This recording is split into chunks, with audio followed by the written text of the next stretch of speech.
hello, welcome. The day is here, and we're waiting for this day. Before I go in, dive in and introduce the guest, let me do quickly. If you're watching this, whether the live version or the recorded version, like, share, subscribe um, on all social media platforms. So let me do a quick schedule of how we release our content. An hour from this, the recorded version will be on YouTube. Check us out, like, share, subscribe. If you like audio podcast, um, by 8 a.m. tomorrow, it should be on Spotify, SoundCloud, Apple Podcasts, wherever you listen. Check us out. And if you have a short attention span, like everybody does, on Tuesday, we release short clips. On Tuesday, check like, share, subscribe. We're here. We're here. Let me introduce all the guests first. Before we dive in, I'll start with ladies first. EJ, thanks for coming on. Then Ryan, have you been? Thanks for coming on. Thanks for having me. Long time. Chelsea man, it's been a while. Dada, thanks for coming on. Glad to be on. Finally, Mr. Steven, thanks for coming on. I don't know if you have a what. Thanks. Actually, I'm not Steven. I'm Arteta. I'm trying to apply to the Premier League so we can postpone our game because we got a COVID case. Just don't look at me right now. This is Arteta, okay? Just call me Arteta. The rest of this. He does look like Arteta, though. I try to get my hair like his, you know what I'm saying? I try to get my hair. That's my name for this podcast. I'm trying to postpone our game. Maybe that'll help us. Okay, before we go, so of course that's a good place to start. North London Derby was on Thursday. The massacre for North London Derby. Like you said, right? It was a game they tried to postpone from January with COVID cases, and and now if they waited to the end of the season, it's here, 3-0. Lots of talking points for sure, right? I'll let you start where you want to start, Stephen, since your team won before we go to EJ. But let me take a couple of talking points for sure. The red card, penalties. One penalty actually, the red card, the penalty, and of course Arteta after the game, in my opinion. So, Stephen, take it from wherever you want to start. The floor is yours.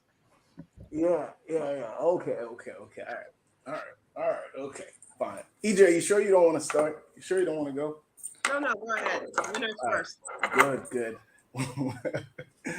Hey, I have to start there, because to be honest, when Arteta actually got the postponement for the first, when the game was supposed to be, I didn't want to say anything. I didn't actually complain. I didn't even post about it because at the end of the day, if you have connections, you got to use them, So I didn't really look at it as bad. It's like if any other team had connections, they would try to use them. Maybe he felt his team was too weak at the time. So I didn't say anything.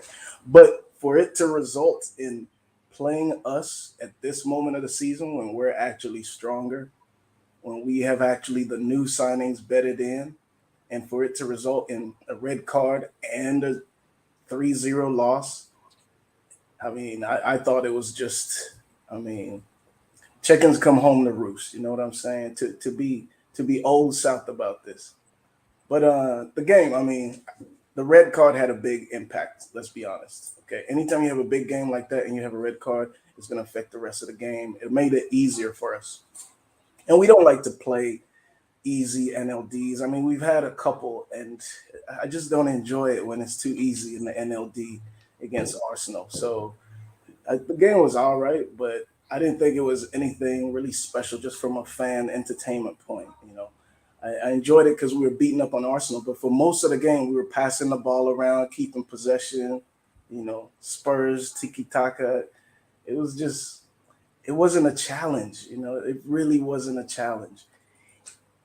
The last thing I'll say about it is just even holding coming into the game, trying to be hard on Son.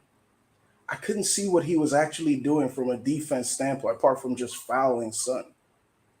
So to me, I'm looking at the coaching from Arteta. Like, you would think there's something better than just let's go out and be hard on Son. Let's go out and be aggressive. I thought I needed to see some more defensive tactic, maybe teaming up with Cedric on him on that side. Something. I think it was just let's go out and foul Son hard. And then the last thing defensively, again to a defensive point, is Nketiah marking Kane on the corner kick. I was dying. I'm looking at the whole game like, what are we doing here? This is not a challenge. This is not a challenge, yo. Like I didn't even see the challenge. I mean, I like that Nketiah's been getting some time. I saw that El Neni's been getting some time. At least put El Neni on Kane. Can we play here? It was for all the hype up for the NLD, man. It was sad. Do you think it was a pen before we go to EJ? Yes, of course. To be honest, I don't. As a personal philosophy, I don't complain about referee decision, even if. And you know this, even when we've been here before, referee decisions against us, I just don't go at it. My philosophy is, if you're playing a game and you're playing well, putting in all your chances, playing according to your game plan perfectly, you'll never have the opportunity to complain about the ref. So the ref's only a problem when you're not playing so well. I believe that for my team. I believe that for every team. And I try to tell that to the boys I coach, like, just have that mindset. So Penn wasn't your problem, man. If you're an Arsenal fan, Penn wasn't your problem. I mean, Arsenal fans don't think the same way, but hey, man. I hope you can get your final game postponed or something. I don't know. I mean, good luck. But hey, Newcastle, it's going to be some good games. I think you have Newcastle and Everton. It's going to be a great game because those teams are fighting, boy. Those teams are going to come there to die. Tomorrow will be interesting. That's what I'm going to say. Tomorrow will be very interesting. Meanwhile, we're playing Norwich. Yeah. Tomorrow at the end of this is very interesting. Certain people are going to be blocking. Might end up blocking. That's what I'm going to say. We'll see. I won't laugh too much now because I got to see what happens still. But we play Norwich, so let's go. Okay, EJ. Okay. I love how you ended. You said you don't complain about referees' decisions, so I'll start there.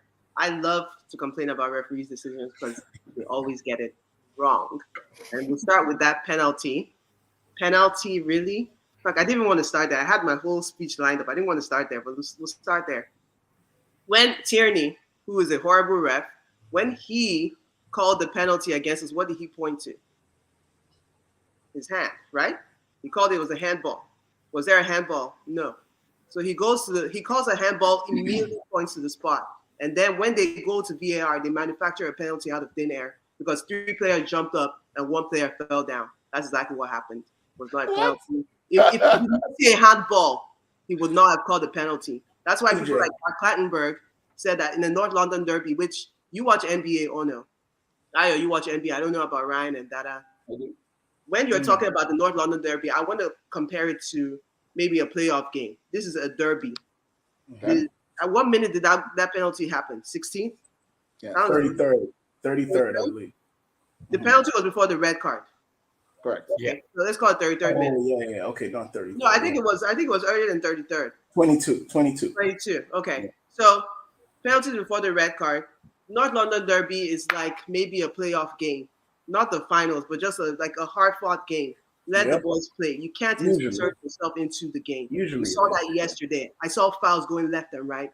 I didn't see Paul Tierney, who was the VAR person yesterday, do anything to interfere with that game. Don't interfere. What are you doing? Why are we talking more about you than the game that happened? That being said, do I think that the red card? I think he started carding early, so. And that's how you take the game. That's how you put yourself in the game as a ref. You started carding early, so let the game flow, and then by the time it was time to give Rob Holding a second card, I think that was fine. I think that you couldn't avoid that. But still, I think the whole thing kind of just like you told us to go play a game with one hand tied behind our back because you saw a handball that wasn't there. And these refs are, to us anyway, we notice it because it happens a lot. If you guys don't want to notice referees' decisions that go against us, I'll give you an example. Today, when you guys played Burnley, Can I interrupt? EJ, permission to interrupt. So I just want to get what you're saying right. You're saying your problem is the penalty, not so much the red card. No, I have a problem with the red card. But my problem with the red card, if I had a problem with it, is that he started carding early. And when you flow that way, it's just good. There are two yellows. There are two yellow incidents. In fact, there was one before that. I would say the one yellow card incident that he didn't give. He kind of gave a verbal warning, and which was the same time Son elbowed him in the face, which I think that should have been a red for Son. Think about it. Retaliation always gets cards. Retaliation gets cards. Okay, quickly, I gotta mention something. This happens to criminals a lot. I don't know about this, but maybe, people around Arsenal may know about. Not you, but when you're driving and then your light is out, okay, and so you get stopped for that, but then they discover you riding dirty too. This will happen to Arsenal. Explanation what? I don't know. He stopped you for the handball that he saw. But you're back on the penalty. But when they checked the VAR, then they found out you guys were actually riding dirty. That's what happened. I disagree that three people jumping up for the ball and one person coming down, falling down is a penalty. I'm sorry. Can I jump in though? I think you got it. He saw the handball first. But when they went in and checked, then they saw the push. That's what I'm saying. Other people watched the game. He was calling that he got elbowed in the back. I don't think he was saying handball. Yeah. I'm pretty sure it was saying handball. He pointed to his hand. He pointed to the hand. He was saying that elbow. He was doing this. You see, he was elbowed in the back. That's what he was calling, I think. Correct me if I'm wrong, Dada or Ryan, if you saw the game. That's what he called. Yeah. I remember if you go back and look at it. Yeah, I'm actually watching the highlights. It's about the elbow. Exactly. Yeah. He called for the elbow in the back. He got the elbow. I watched him point to his hand and tap on his hand. That's what I saw. And I watched it this morning. To be honest, I agree with EJ. I thought it was a handball. I could be wrong, but I thought it was handball at first for what he called. But I don't have a problem with the fact that when they went and did the VAR review, they found out something else that you did wrong. I mean, that's no problem with that. That happens to criminals. That is the problem. It happens to criminals a lot. I get it, but that is the problem. This over refereeing that they do to Arsenal and spotting things that do not exist, and then when they see it, and they're like, "Oh, you cannot reverse a penalty when you call that." How's VR? Why do you guys have that narrative though? Like every Arsenal fan has a narrative. Well, because we all see it. We literally. So let me ask you a question though. Let me ask you a question. Like, what is the incentive for refs to be against y'all? Like, y'all ain't willing. They want the drama. This game, they wanted. I get it. I get the one the drama. So I get the one the drama. Why is it like specifically against Arsenal? Is it possible that you guys have a discipline issue? We don't. Have you ever thought about that? Okay, no? Is it possible that we have? Is it likely that we have the craziest discipline issue in the whole league? Exactly. Actually, that is more likely than refs going after y'all. I think it's easier for them to call it against us. That's just why. But I don't know why. Okay, watch us closely. You guys don't watch our games. You don't watch it, so you don't know. So let me have a question. See, this is my report out to that, right? Against you know what? I don't want to hap on this card. I don't want to hap on the red card. Don't worry about it. Because I remember this complaint. I don't want to hap on this card because you guys we will never agree on this. So let's move on. This game, I think it was. You know what? You guys were playing at home. We have three better forwards. Our defense is a little bit shaky. We have makeshift personnel there. Holding, yes, I think our coach put him in there to be like white on rice on Son. Was that the right move? Probably not. But we don't have a left back right now. We have Tomiyasu playing left back currently. He's playing left back because he can play along that whole entire line. But I would have put him to where he can match someone like Son for pace. You have Cedric and you have a slow Holding that can't do that. And I don't think it even mattered because if we put Tavares there, the other guy would have killed him. Fulu, whatever his name is, would have killed him. Hey, be nice. Whatever. Be nice, come that on. would have killed him. And then, we did. Ben White is unfit. So we had to play Holding. I think we're even screwed going in. You guys are laughing that, we're screwed going into the next couple of games because we don't have Gabriel. He's injured. Ben White is unfit. We don't have a left back. We don't have a right. There's a lot of people unfit along that. So we're going to be in trouble a little bit. But I think overall, I would say our victory over you guys was more interesting, which you guys like to forget that we beat you guys handily this same season. We shared the points. I'm not too upset. I think ours was more surprising and more interesting than this one where I feel like the referee inserted himself and made certain decisions. Like I said, I'm not the only one saying this. I invoke Mark Clattenburg. You guys all know as a great ref. He said the same thing, never given that penalty. It's that simple. One thing I wanted to add, I didn't even think this was going to be a talking point. The COVID thing. I mean, seriously, You guys are the ones who started postponing. Tottenham was the one who started postponing games because of COVID. If it wasn't you, it was Burnley. But it was between both. We weren't the first. No, we didn't. Okay, who was? You were the second. It was one of the early teams who started getting games called off. And if we got that game called off for all the nonsense that this was at the beginning of the season, where they should have called off our first couple of games and screwed us up, but we were bottom of the league for the first game. I don't care what you guys think. It's okay. I love it. It's all right. Even though you guys won, that's fine. EJ, we didn't want to play that game. We had no one to play. And it was only one COVID case, yes. We saw a loophole. We took it. And you guys closed the loophole. You guys closed that loophole when Arsenal jumped into it. When everyone else was jumping into it, I didn't hear a word. So I don't want to hear anything about this. No, you are going to hear about it. You need to hear about it because the point of it is not even the postponement. First, like, let's leave the fact that you postponed it because of one player with COVID, supposedly. Yes. One player. That's why I have one mask for you. One mask. I would have brought more. It could have been half a player with COVID. When we did it, we had several players with COVID. That's why our team could not function. That's why. But you had one player. Then here's the real point, though. You postponed the game at a time when you probably would have had a better chance. So we don't know. You guys are forgetting that we had a lot of injuries too, which factored into why we didn't have two players. The result of your postponement means now you've been battered 3-0 in the last run-in when we're a stronger team, and it could mean. But there's no way to have known that. There's no way to have known. What is it? Hindsight 2020? Who cares? You know what I'm saying? Like you make decisions based on the information. Yes, I'm like, why is this it? You can laugh about it now. But yeah, of course. But that what you're saying, I'm talking about. It makes sense because we're a stronger team now. Back then, we didn't have these new players playing. We didn't have Sessegnon even playing. Sessegnon was playing horrible. Doherty was playing horrible. Sanchez wasn't even playing. Sanchez gave the assist to Kane. Yeah, Conte was not even the manager then. He wasn't even no, he was. Yeah, no. He was. At the moment. Okay. The point I'm making is, at the time of the postponement, you would have had a better chance maybe to win that game than now. And it was proven. Yeah, but hindsight, though. Can I take comments? Let me take comments quickly. Sorry. Let me take comments. They're going to disappear. Dr. Saka says the cream de la cream has come together. Why is Dada looking like someone stole his candy?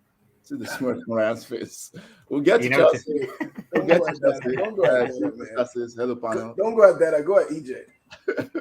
Anyone else have Arsenal fans complaining about ref agendas on their bingo cards? Illuminati vibes. Arteta doesn't help his antics on the side. Oh yeah, I'm going to talk about it. That's true. Guys, you do this every weekend. Thanks, Shagun. Conspiracy theory. Someone put a bounty on Arsenal. Is that what you're saying?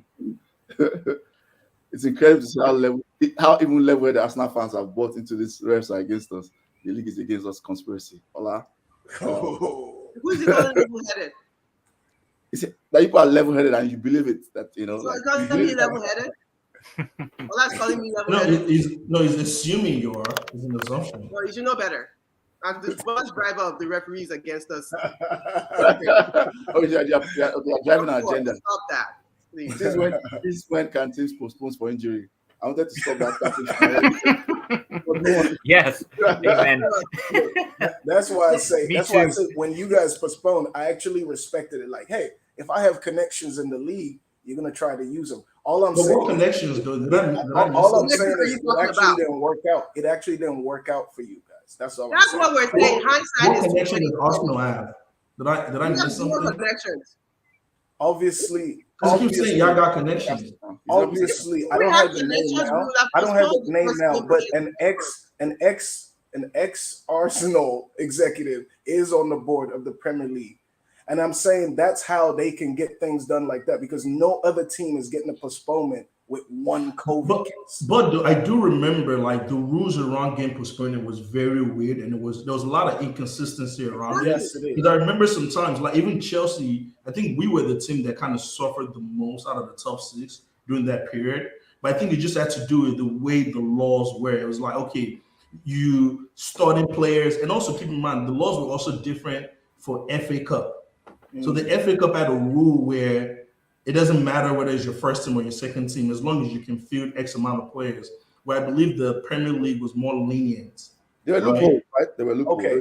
Yeah, there were loopholes that I felt like some teams did take advantage of. And me looking at Arsenal, I can see y'all taking advantage of those loopholes because, so you guys are like a weak-minded team. So it makes sense for y'all to take advantage of it.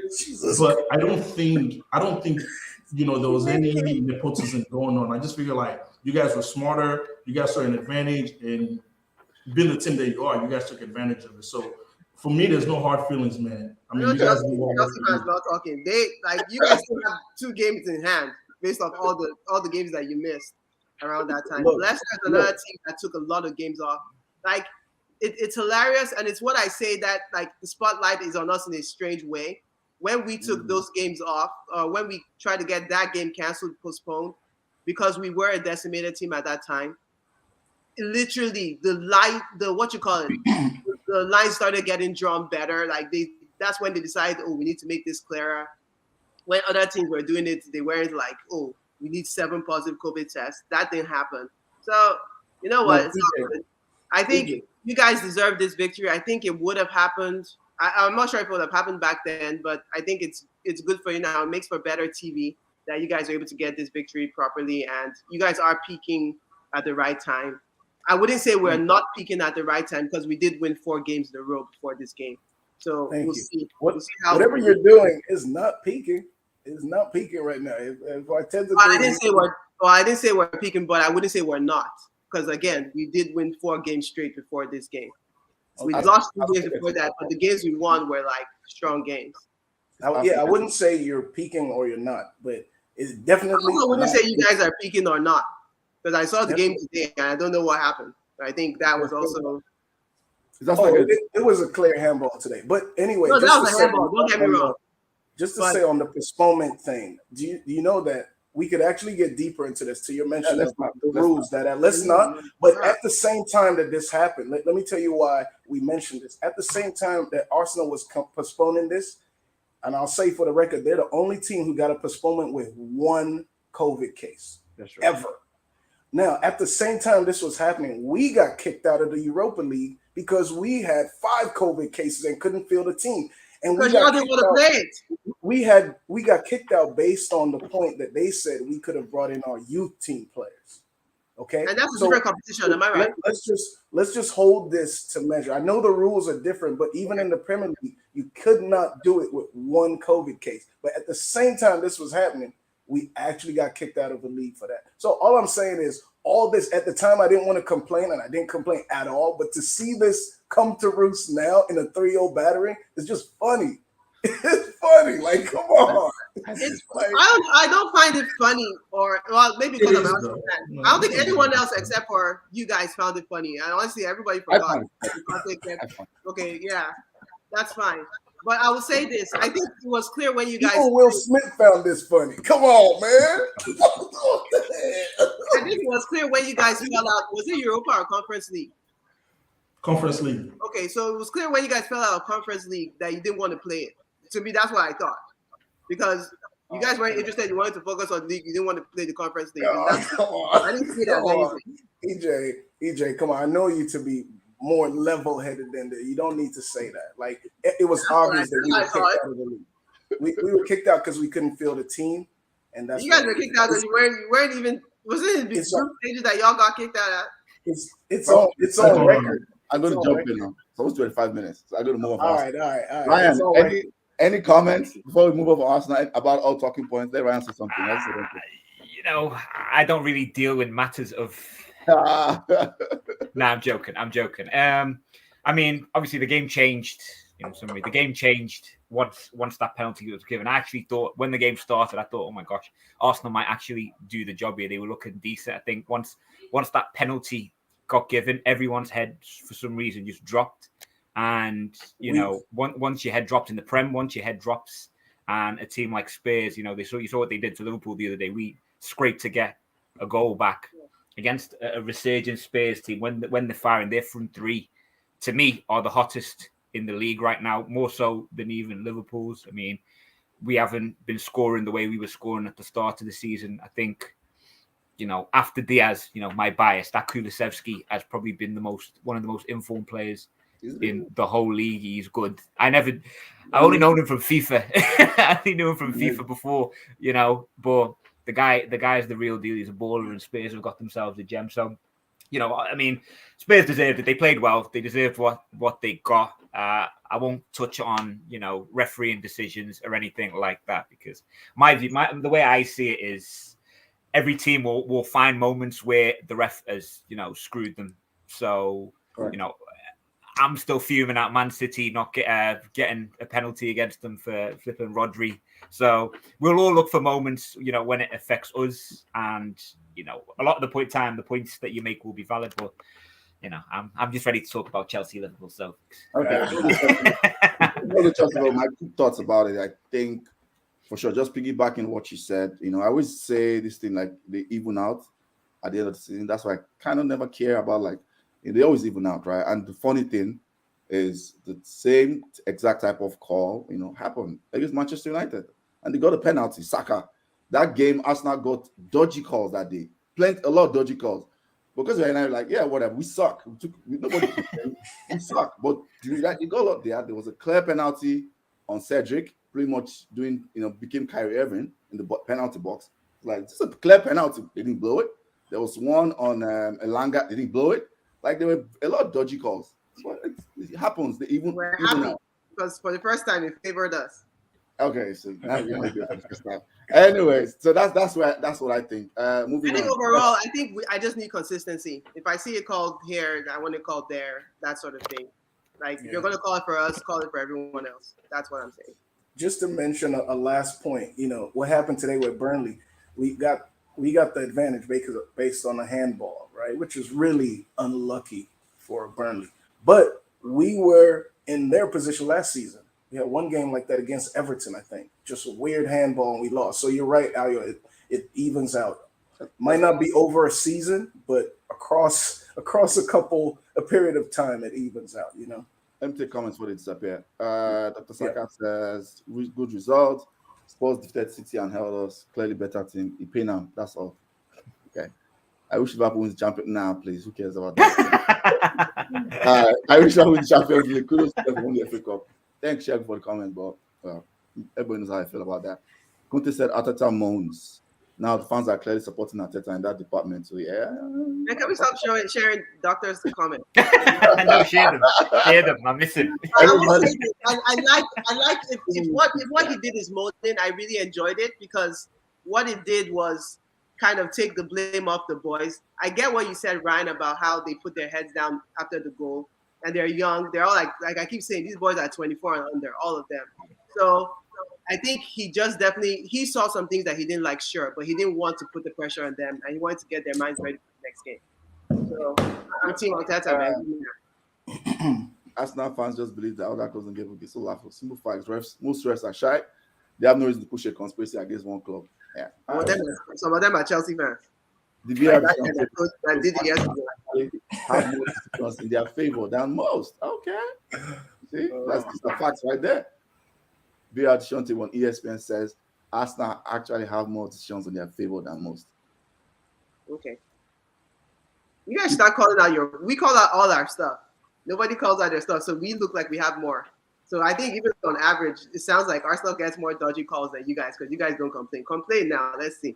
We don't need to complain. Well, we're not complainers. That's the point. But you see, what's funny is that I remember everything. When Burnley got this handball, like when you guys got a handball penalty against Burnley, I remember us getting a handball against Burnley last year that they did not call. And I was like, it does come around sometimes. But that's what I remember everything. So if you get... It's funny. I remember everything. You guys decide not to remember. That's good. I thought the refereeing has been good this season, though. I thought it's been okay compared to last season was worse than this season. I agree. There's been an improvement. Yeah, there's been an improvement. So ref or no ref. Ultimately, I thought Arteta's interview after was funny to me. Just he had a little bit of Mourinho, and then they asked him how his players did. It's like, best performance. Oh, I love my players. Those are the best performances I've ever seen. So there's a little bit of Mourinho and Pep at the same time. So if I speak, any feel original, in my opinion. Right. You want to go? You Liverpool. Hey, You figure out what I'll say about him later. Aaron, let's go. Liverpool. Right. Wow.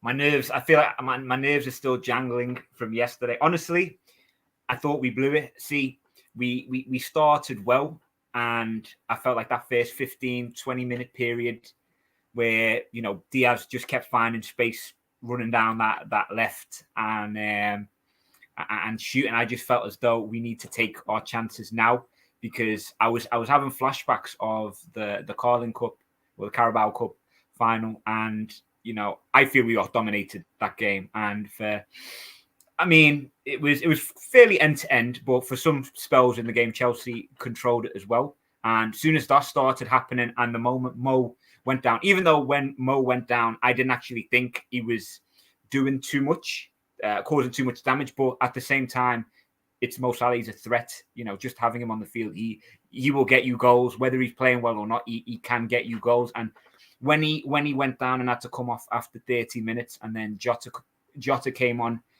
I felt as though, okay, hold on. I didn't really like it, because I knew defensively Chelsea, with three centre backs and then the two wing backs, Reece James doing well on the right defensively, and Alonso flying forward. I thought, you know, this might go some way. And for Jota to come on so early, Chelsea still have some pretty dangerous players. Say what you will about Werner, he's quick, and a quick player when your players are tired is a threat.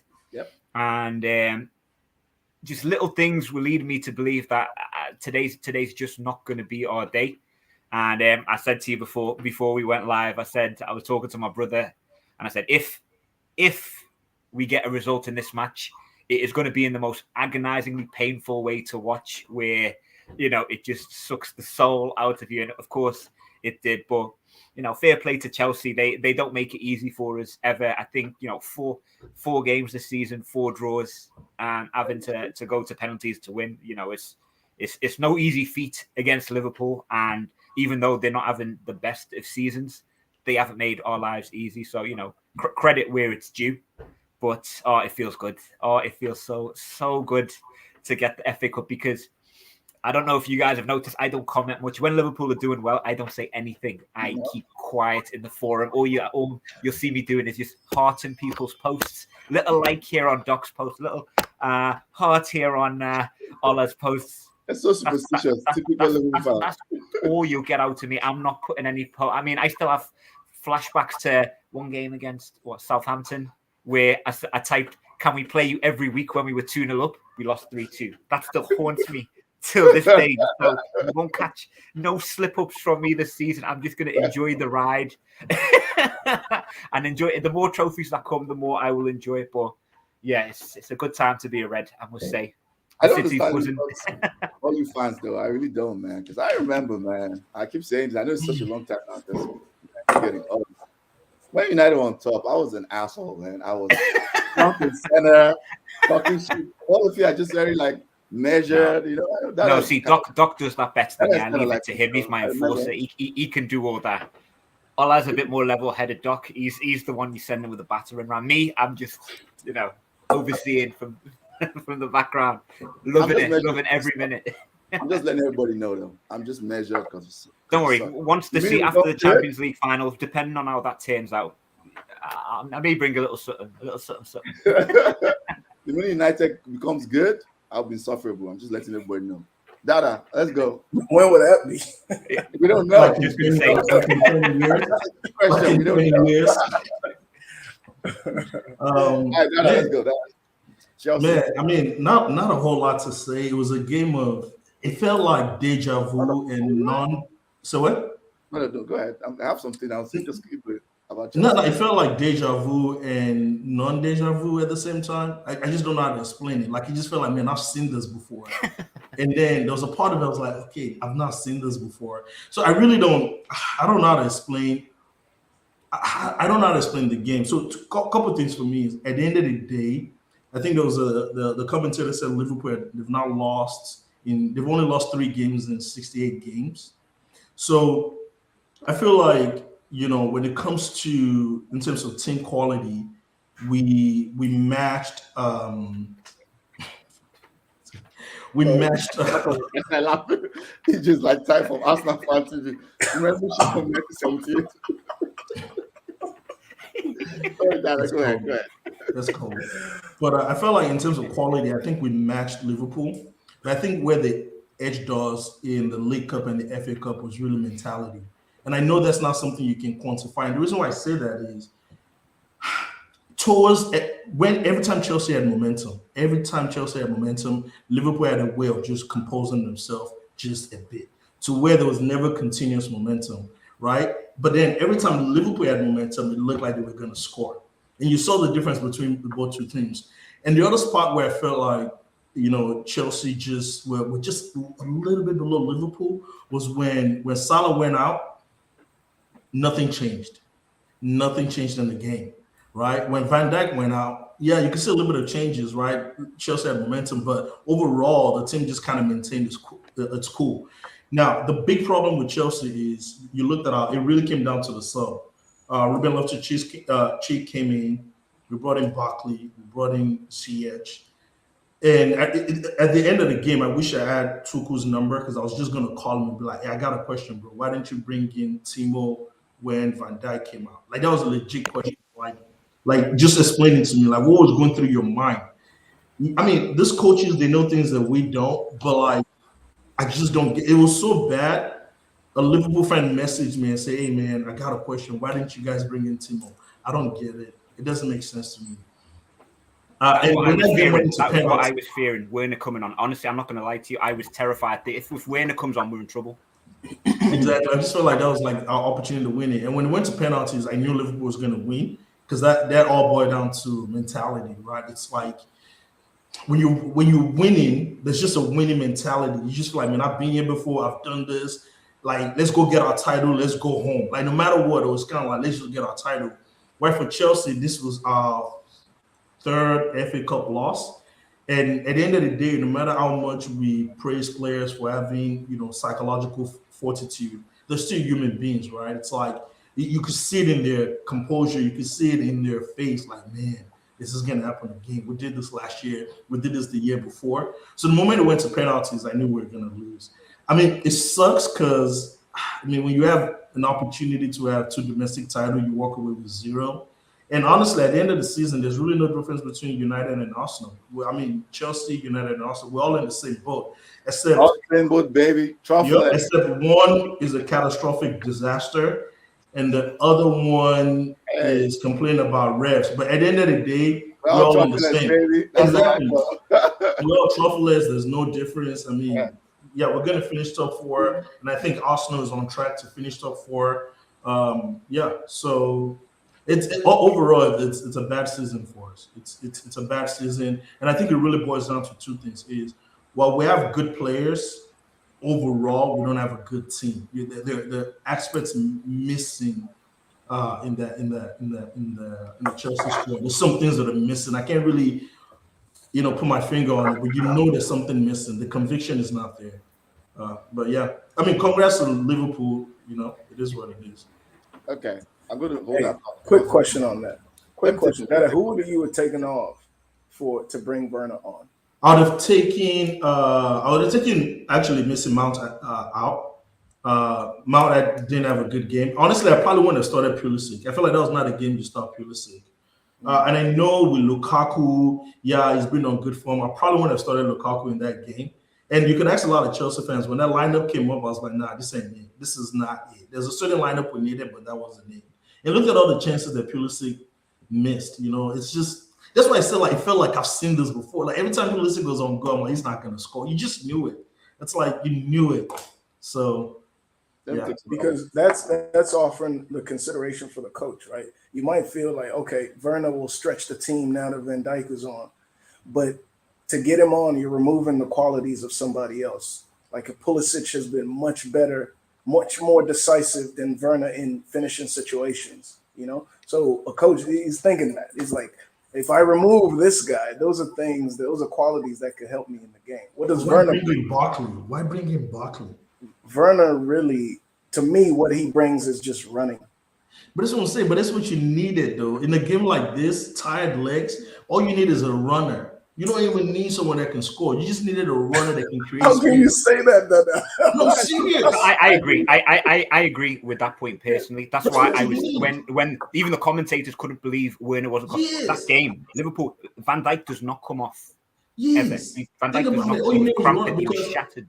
Because think about it, like it's Chelsea. You're not going to finish anyways. It ain't like we got a finisher. You know you're not going to finish. Just bring in a runner. And I'm starting to think just bring in a runner. We're not going to finish. No, it's true. You know you're not. And I'm starting to think that I think teams are well aware of our deficiency. And I can see managers saying things like, don't worry if they get a couple chances. They're not going to convert. I can see that. And the reason why I know that is when Kepa was our keeper, folks love shooting outside of the box. So one time I was like, is this a coincidence? I noticed every time some dude will come try to shoot on the box because the same way we're watching these games, they're watching these games. So I can see club telling their players, hey, even if Pulisic has a chance, don't panic. They need 4 chances to score. It's okay. And if you're a defender and you know that, guess what? When Liverpool plays Real Madrid, watch. They're not going to get those kind of chances. So I can see players saying, hey, you know what? If you have to risk a little bit of space, it's Chelsea. They're not going to convert. But I know for sure that thing that you guys pulled with Pulisic, you're not going to do that with Benzema. You're just not. Yeah. So that's what happens. Empty comment. I hear you that Werner would have stretched them with his running, though. I'm just saying that for the coach, he's probably thinking, I can't remove the qualities that I would remove and removing some of the guys. They don't measure up. What quality, bro? It's not that he's right. I'm just saying this is probably the perspective. Okay, that's what. I felt Tuchel got it wrong, but it is what it is. Let me take comments, guys. 1 second. Whenever my name comes good again, I'll be insufferable. You guys are insufferable already. I really know we're not. Come on. You guys are. Why not? It's just me. I'm okay. I'm okay with that because it's been what 9 years now since you've been insufferable. You haven't even. You're not on the table, please. You never won a trophy since you did. No. But I'm saying if we're waiting for Man U fans to be insufferable, I'm okay with it. It's been a 9 years. No, to be honest, I'd rather be Spurs. Like imagine going millionaire to be broke. Man, that's the worst, yo. That's the worst. I'd rather be broke off the get go rather than to have money and lose it. No, I'd rather be Spurs any day of the week. Actually, we had the dough. We lost it first. We lost a long time ago. Apparently, when I was injured, according to the last comment, I'll just do summary because the comments are flying and I can't keep up. Mount had flashbacks. Okay, Police an off player. I agree. Who said Mount have flashbacks? That person's wicked, bro. How you gonna bring up Euros? Mount, you need someone with patience to distribute chaos. Dada and Rand were right. We're not going to cost us issues, but it was injured in warm up. All right, that makes sense. Okay. I just come down to a question for each club. Lukaku and Ronaldo are about to win the league, go for the Champions League. Arsenal, they are a full rebuild. So Europa was seen as a success. Oh yeah, here we come again. Here we come again. How about when the opportunity presented itself and Arsenal looking like, I'm not jumping the gun yet. I'll wait till next week. Let me say that because I have something cooking for next week. I'll wait till next week. Tuchel. Let's talk about Tommy Tuchel. Personally, I think I've talked to that about this privately. I think Thomas Tuchel, right, is really lucky. I know he's a good coach. I'm not backing down on that. And this is not trolling. This means something very serious. I think he's very lucky that Roman Abramovich has sold the club. I say this because if Chelsea took the same form, I know nothing would have been fine for this season, right? That Champions League for sure, at least 2-year grace for sure. But if Chelsea takes the same form to the beginning of next season, and like they don't improve, they spend money, and they start this season like shaky, I can see Roman pulling the trigger like October, November, and firing Tuchel. I can see that. Of course. He's really lucky that because I'm going to say this, and I'm going to be very clear. He doesn't own the club anymore. No, that's why I said he's lucky he sold the club. Oh yeah, definitely. Now Roman has sold the club. That's what I'm saying. Because this season has been, like Dada says, been very disappointing. And I understand that he's bought 2 players of his own players, right? But the way coaching works, and Stephen always says this or whatever, it's like you're always judged off your like previous success, right? He won the Champions League with that same squad, and I understand that Champions League, right, Cup and League is different. They spent money, 100 million, at least you think, okay, Chelsea will end up 10 points, 12 points behind who wins the league. Over 20 points now is unacceptable. Personally, I think it's a very bad season. Then they've not won anything. Yes, it's got to the final, so you have to respect the fact it's always good in cups, right? These 2 cup finals. But Chelsea have regressed from last season, and that's just the truth. They have. And even and what makes it even more shocking is how they were up until December. They were very good. And they get to December, and they've pretty much been in collapse mode since then till now, right? And Tuchel should get some hits, right? Of course, I don't think she'll fire. I'll be clear about that. But I think he needs to get some hits because right now, I'm sure, because I think Marina is staying, right? Yeah, she's gonna stay. So next season, I'm sure there will be concerns. Even I know they'll back him, but there'll be concerns because their major signing has flopped. It hasn't worked out. It's been a big flop. So there's no major concerns like, okay, gave you 100 million for a striker. What's going on? If Lukaku starts next season in bad form, there will be concerns. There will be. And Tuchel needs to figure it out. He needs to figure it out. Those are my thoughts. Anybody want to jump in? EJ? Steven? Yeah. Can I say that I called this Lukaku flopping?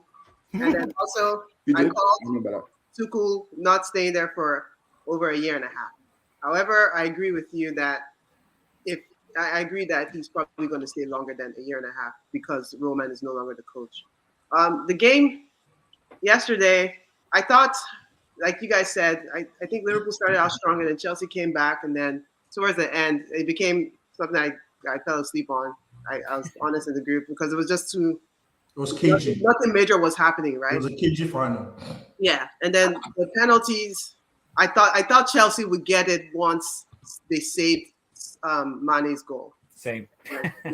And I was like, wow, what an opportunity because Liverpool wasn't missing until then. I thought once Mane's goal was saved, I was like, that was their chance, and Mount, that didn't happen.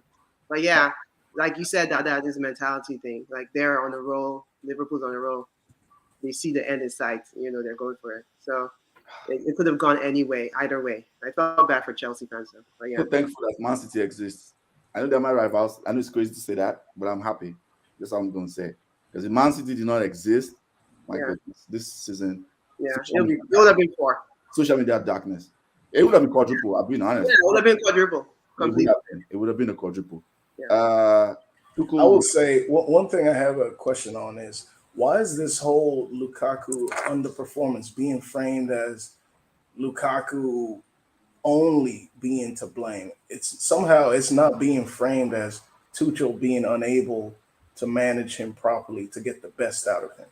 Why do you guys think that? I can answer that question. With any other striker, with almost any other player, it would be framed in that way. Some more responsibility would be put on the manager. Right. And of course, that interview notwithstanding. That's what it is. But it needs to be framed in that way too, because that interview comes from mismanagement. That's where it comes from. No, to answer your question, I think the answer is the interview. So if Lukaku came and underperformed and he didn't do an interview and he's working hard, is keeping his weight checked, yeah, sure. But when you go have an interview like that and you talk all that smack and you come back and you suck, then it's on you. Then it's easier for people to put the blame on you. So I think that's the difference between him and maybe Sancho. Like right now, it's hard for you to say, man, Sancho's flopping, but because you see Sancho putting in work. So Lukaku did the stupid interview. He thinks it's the NBA, man. He thinks he's in the NBA. He could have gone after that interview. That was it. So the moment you do that interview, like the blame has shifted towards you, then you have this uphill battle that you got to overcome to then prove yourself. So in then prove himself, it's like, well, you're not trying hard. You're going out, you're doing interviews. You look a little chunky. You see what I'm saying? So I think that's really it. Because, Lukaku does not look as fit as he did, what I'm saying? Like in the beginning of the season, you can tell. Yeah. You can tell. I think the way I see it, it's that interview is the result. It's a symptom. It's not a cause. It's a symptom of mismanagement. Only when a player is being mismanaged, having problems, maybe not being used properly, that's when a player goes out and says something against the manager. Right, that was the player that's being managed well doesn't do that interview. It was really quick. It was really short. Maybe it was a month thing. Steven, normally I'll be on your side. You know me, everybody knows me more. I'm very pro player a lot, right? Normally I'll be on your side. But that quickness, like everybody has pointed out, damn, that was quick now. That was so quick. That was some like. Was it before Christmas? Was it before Christmas? In November, October. It was before Christmas because I remember but it was done in November though, by the way, guys. It was done like a month before. Oh, so it was released after it was even. Yeah, it was released after. Like, that's why he did that. This guy hangs out with too many NBA players. The Rock Nation thing is like, you know, like, oh, it's that. I think it's like KD. Oh, I think it's Kyrie just saying whatever. This is whatever. Like NBA and the Premier League is like, when it comes to like progressiveness, it's like this. It's night and day. Like, what do you think this is? When he did that, I was like, oh my goodness, they're going to destroy this guy.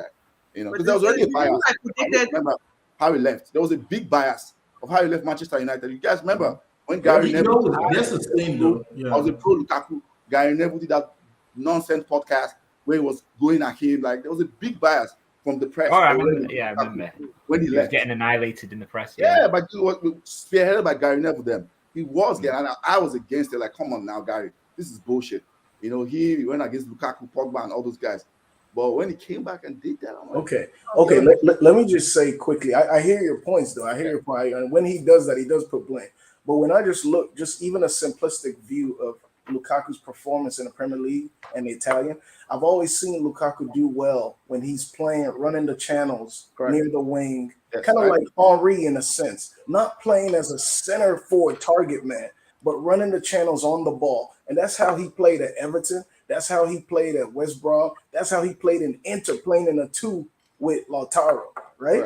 In Man U, part of why he fell was because Mourinho was trying to use him as a target man. So he comes back to Chelsea. Imagine Lukaku come back to Chelsea, and you're like, okay, I've proved myself in Italy, and they put you right back to a center forward slot again. Right. Of course, your reaction is going to be, what the heck is this? That's why I said concerns, right? If there's a coach watching at all, I mean, I'm not some great coach, anything. I'm just watching soccer, everybody else. Why hasn't Tuchel seen that? Why did Tuchel use him in exactly the same way that has failed for years? Because Chelsea is not set up for that. Then this is what I'm saying. Like, if you get him, you can't just plug him into a hole that's not for him. But so here's the thing. Here's what people always keep forgetting. Like, you have 23 other players. So when you have a team, you have 23 other players, right? You have to be absolutely beyond phenomenal for me to get 23 other players to adapt to you. Yeah. You know what I'm saying? It's like if I'm running a company and I have a genius that's like, man, I don't like using computers. I like using paper. Then all of a sudden I was like, hey, guess what, team? We're all going to be using paper today because XYZ doesn't like computers. It just doesn't work like that. This comment, when I saw this comment, what you're just saying, like, when I've been saying this in the beginning of the season, I got a lot of pelters. I'm still waiting for my apologies, though, by the way. The whole of I'm talking about Ronaldo. I'm still waiting for my apologies. I'm still okay. So my point is like, I get that, right? And also too, for them to adapt to his style, it's gonna take a while. Like, we're not just gonna come in and change the entire system. I'm not in Tuchel's mind, but I think what Tuchel was trying to do, and you saw this with the Arsenal game, was, hey, look, we're gonna play this way. We're gonna slowly incorporate you into the team. But you know, timing is everything in life, right?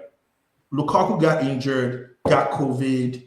We had our issues with players getting injured, so the team was not gelling. By the time Lukaku came back, we went on a poor run of form, which was understandable just because they had not played in a while. But by then, the team had already solidified years how we're going to play. So unfortunately, we don't have the time and the patience to model the team around you just because, look, we're in a bind. So I think that's really what happened, right? So I feel like had everything gone the way it should have gone, would be having a different conversation now. And then Lukaku, anything you got to understand about Lukaku is when he came back to Chelsea, I felt like psychologically he had this, I want to prove something. And you hear it in interviews. It says it a lot. I want to prove something. I want to prove something. When he scored against Arsenal, you saw the way he celebrated when he was scoring. The moment he stopped scoring, it just went down mentally. He lost it mentally. I think the moment he went down was initially when he came and found out he was going to be played as a target man. That's why he did the interview. Because that's the whole point of coming back, is that I've proved that I can play on the ball, not as a Duncan Ferguson. But then how do you incorporate your entire team? Use your analogy, right? But of the company, if you get a genius and then you can't turn everybody around, the blame should be placed on the hiring manager who hired that genius, knowing that he only works in a certain way, but I'm bringing him in and I can't move my team to play that way. So the blame is on that guy, not on the genius or not on the worker. Let me jump a little bit. I agree with both sides. I lean a little bit to Steven. I'll tell you why I agree with Steven. I mean, we've talked about this offline. There's a little part that is too cool, right? But I think one part we are forgetting is the recruiting, Chelsea's recruiting structure process, right? Chelsea is just like Manchester United, right? And when I say that, I'm saying that in the sense, they just recruit the best players available and they give the coach. That's what they do. So sometimes they get an Eden Hazard, sometimes they get a Timo Werner and a Lukaku. That's the problem. Like, that's what they do. They just recruit and they give, like, a coach wants a striker. Liverpool is different, right? Liverpool likes a system, Pep, same thing. They have a system and they recruit to, like, plug and play. They just put people inside. So I think one part we are missing is sorry, I was going to say the recruitment profile of Chelsea. I think there's a problem there. There's a problem in, like, Chelsea's recruitment profile based on the fact that, okay, you want a striker. What should the striker do? How should it work? Now you are supposed to play. That's one part. And that part I put on the Chelsea recruitment. The part I agree with Steven and I put squarely on Tuchel is this. I think it's a gift and a curse, right? When Tuchel came in and I watched his documentary after you guys won Champions League, his plan wasn't to play back five. I think people forget that. That was not his plan. He tried it against his first game in Wolves. I tried it and I'm like, oh, it looks like this is better for these guys. And he just went with that back five. And it worked throughout the season. They won the Champions League. And he just continued into the season. Now, that's the part where I blame him, right? He went with that back five thing. And that back five is heavily dependent on Rhys James and Ben Chilwell. Ben Chilwell got injured. And that pretty much ended Chelsea's season, in my opinion. Just because of what he gives them going forward and coming backward. And that's where I blame Tuchel. Because he did not decide during preseason, okay, this is what I'm going to do. This is preseason, need to move. Or whatever, he just went back five, and because of that back five, like that is saying, going back to that point, it's very hard to bring Lukaku and play two and play like make him run the channels, but that changes everything. But that's where Rhys James and Ben Chilwell run into. That's the problem. That's the problem I see when I watch them is that he ran into a system that worked and they won a trophy he did not expect to be fair, and now he's stuck with it for a while. And it worked in the league. Let's be clear, right? It worked for like 3 months. Just on top of the league. Let's not forget that. Just on top of the league to November. Until it did not work anymore. Because it's, again, the Premier League, like every league, is a copycat league. People figured out where the flaws were and they started attacking Chelsea's flaws and he couldn't adapt because they had to do plan A. And that was it. And when his plan A was out, like an injury, there was nothing for him to do. And I think that's where the problem I blame people. Like, you don't pay 100 million. That's a huge asset. And not figure out the best way to use your asset. Because just like we know players, 100 million, like players have egos. That's literally what fired Mourinho for Manchester United with Sanchez and Pogba. That's one of the reasons that fired him. Like, you don't do that. You just cannot do that, So those are my thoughts. I think we've spent a lot of time on this. Let's move to predictions. I know this is a very weird game. Europa. Yeah, why are we talking Rangers into final. Like what? Rangers? Well, let's just put quick prediction. Frankfurt Rangers. I'll start with EJ. Who do you think is going to win? The boy plays for the Rangers now, Ramsey. I'm going with him, and I hope they win. That's true. Okay. So you think Rangers will win? Brian? I'd love Rangers to win. I want Rangers to win. My boy Stevie. Only because he's associated with them. I don't really care about Scottish football, but because he's associated with them, I've gravitated to them, and I want them to do that. And to be honest, I have been following them. I do enjoy. I only watch the old firm games in Scotland, and those obviously the atmosphere is incredible. And Rangers in the Europa League, I've made it worth watching. Them games at Ibrox are ridiculous. So I do want Rangers to win. Do I think they'll win? No. I actually think Frankfurt will win. I'm predicting they win 3-1, but I would love for Rangers to get it done. Okay. So the tackle player was Neymar. Yeah, he thought so. Shout out to Rangers. Dada, who do you think is going to win? I think Frankfurt, right? They got a better team. I don't follow Europa, but I started watching because I thought West Ham was going to be in the final. Yeah. I was actually rooting for West Ham to be in the final. It would have been a good story. But just if I think they beat West Ham 3-1 on aggregate. So yeah, a team that can beat 3-1 on aggregate, that can beat West Ham 3-1 on aggregate deserves to win it. So that's what Rangers beat Leipzig though. I'm just saying Leipzig. Yeah, but Leipzig is very off and on, man. Yeah. Like some games are good, some games are not. So I think Rangers' strength, I think, was their home support. At home, it was their home is a fortress, and it's tough to play there. So on a neutral venue, the fans will still show up, obviously, and show the support. But Frankfurt, see what they did at the new camp. So you can't underestimate their fans either. So. So EJ has screamed. I mean, that's what this is. Thanks, EJ. Rangers will lose. I like Frankfurt. EJ, are you become Francis 2.0? Is that what we're saying? No, never. She ain't even close. Nah. I'm not that at all. Nobody is that close. That is it's frightening. The legend of the legend. Steven, who do you think is going to win? I think I'll go with Frankfurt. Just because, one, I was looking at the run-in, how they came up to, I think Frankfurt beat Barcelona. And then West Ham, that was a tough game. Before that, Betis. Yeah. And then, Rangers went through Leipzig, Braga. I don't discount the fact that they got through Dortmund, right, earlier in the Europa. But I think in the quarterfinal semis, I like what I saw from Frankfurt because they just don't have good players, but they fought through some of those. With Barcelona, I think they beat Barcelona first, and then Barcelona came back. It's like a 3-2 game in the second leg. So they've been through some wars, and Rangers have lost their coach. Or the striker, and they've got no strikers. That's going to have an effect. It's going to have an effect on the morale. They're going to be a little weak-minded, kind of like the Arsenal team right now. They would have had that effect run through them this year. So yeah, could be wrong, but I'll say Frankfurt. Let's go. Okay, I think I go Frankfurt too, just because Bundesliga tax. I think people hype that thing up too much, and I always defend my Bundesliga teams every time. I think they have a good team, like Kamada. They have a very good team. So I think they'll win it. That's just my opinion. Let's end with our regular weekly awards. I'm going to start with this one. Kudos and Donkey of the Week. My donkey is Arteta. I feel like he wasn't being original. He's trying to do that, pretty much trying. First was crying, in my opinion. He was just crying. He was a crybaby. And for whatever reason, it's like, just be original. If you are going to be a crybaby, have original lines, just be original. Come out there saying, I have nothing to say. If I say I'll get 6 months, fine. Come on, bro. What is this?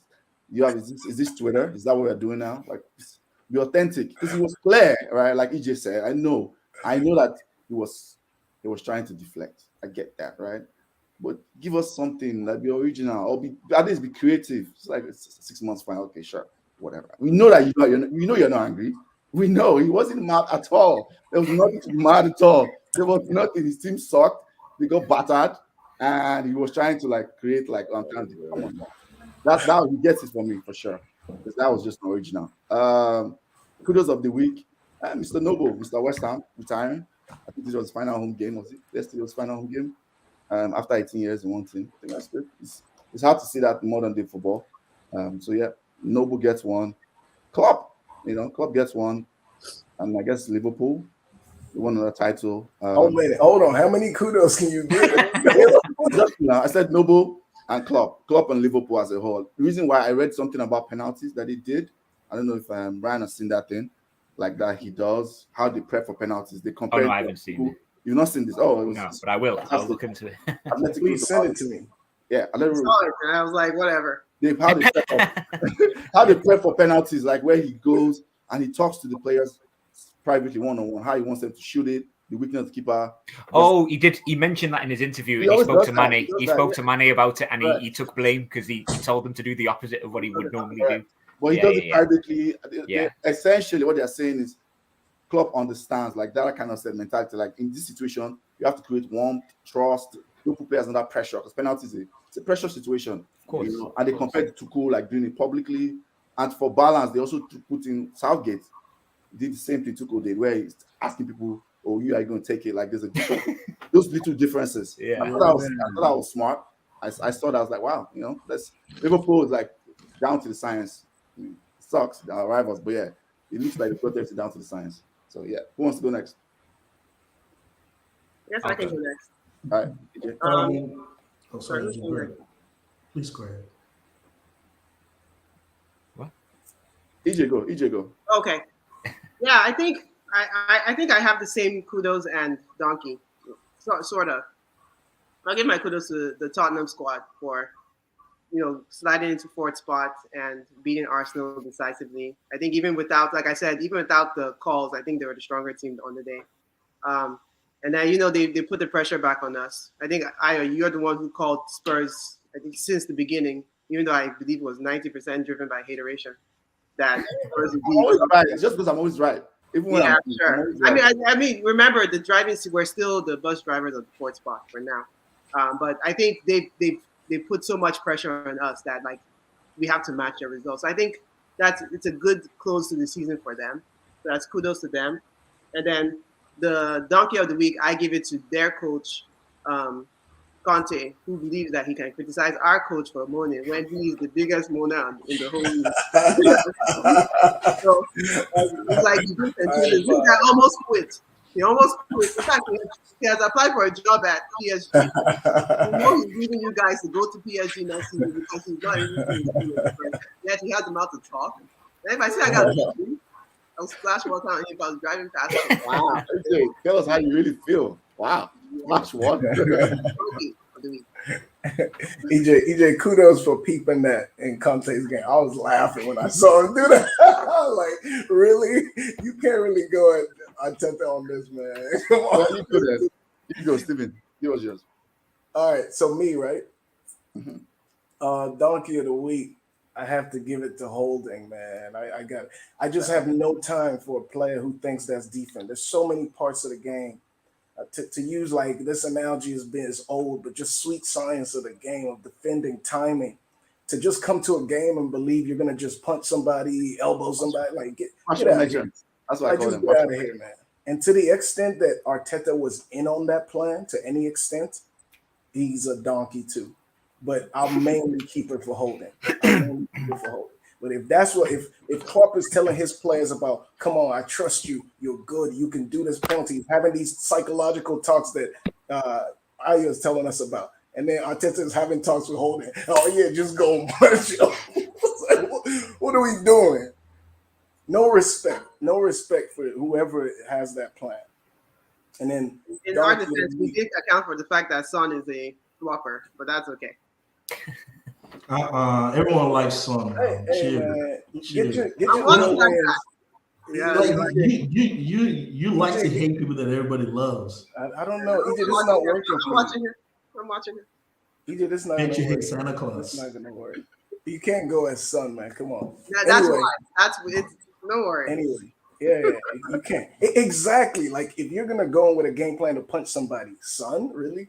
Like, of course the ref's gonna blow. First thing. Like, Son is the EPL sweetheart, second to Conte. So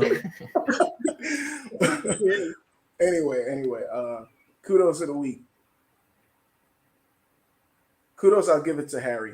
I give it to Harry Kane. Big week. He hasn't been scoring as much as Son this season, but the penalties he's put in, crucial penalties, lots of pressure riding. And if you watch the penalty against Arsenal, you got to see, I think it's great technique to watch. I showed it to everybody. I sent it to my team. I even sent it to my director because he kept that left arm down. Usually if you're going to put it out to your right, like it's just an instinctive reaction. You raise that arm and it's a tell that tells the goalie where you're going. If you watch it, he's holding that left arm down so hard. I just thought it was amazing the way he kept it and put the one in today against Burnley. So big pressure time call for big boys, So let's go, Kane. I agree. I forgot one kudos. Sorry, I have to say this. I'm glad. Kudos to Manchester United for not playing a game this week. I'm making me very happy. That's right. I'm dead. Can't drop points if you're not playing. Next week I'm going to drop points. I'm dead. This is the same thing. My turn. Yeah, right, go. Yeah. So my kudos of the week goes to. Wait, there you go. Wait. My team. The nerves. I know the stories were written, the ridicule my boys were going to get if we lost that game yesterday. I think I was more worried about that than us actually not winning. It was the ridicule. All the people saying, they can win 4, they can easily just end up with just the Carling Cup. The thought of that gave me some sleepless nights, I can't lie. So for them to not be at their best and still get over the line, they deserve all the props going into the Champions League with a chance to win all the trophies that they're involved in. The league, who knows what will happen? Anything can happen. City drew today, but I don't like banking on other people messing up for us to do well. I like what we can control. I prefer that, so I'm giving them props for yesterday. Donkey of the week. I know I mentioned that I'm Mr. Humble and quiet. No, the gloves are coming off for this one. The donkey of the week goes to Chelsea, and in parentheses, Mason Mount in particular. So 3 FA Cup finals lost in a row. When Jurgen Klopp lost that Champions League final in 2018, the ridicule he got for being the manager that loses all these finals. Oh my God. Yes. So when a team loses 3 FA Cup finals in a row, they deserve to be donkey of the week. And then Mason Mount losing his 6th final at Wembley in a row. Whoa. Icing on the cake. Wow. Yeah. Okay. I didn't know that.